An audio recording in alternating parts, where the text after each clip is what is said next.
Somo katika barua kwa Waebrania. Kila kuhani mkuu anachukuliwa kutoka kati ya watu na kuwekwa wakfu kwa ajili ya watu katika mambo yamhusuyo Mungu, ili atolee dhabihu na sadaka kwa ajili ya dhambi.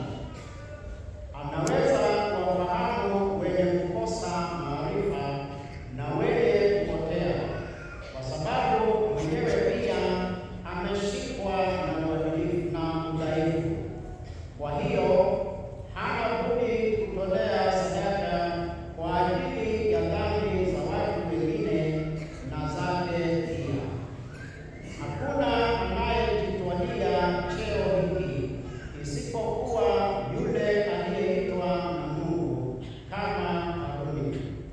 Kadhalika Kristo hakujipatia mwenyewe cheo cha kuhani mkuu, ila alipewa naye aliyemwambia, wewe u mwana wangu, mimi nimekuzaa leo.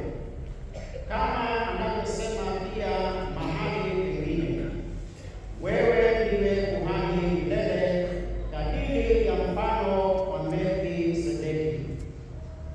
Kristo alipoishi duniani alimtolea sala na maombi kwa kilio na machozi yeye aliyeweza kumwokoa katika mauti, akasikilizwa kwa sababu ya uchaji wake. Ingawa ni mwana, alijifunza utii na njia ya mateso. Alipokamilika alikuwa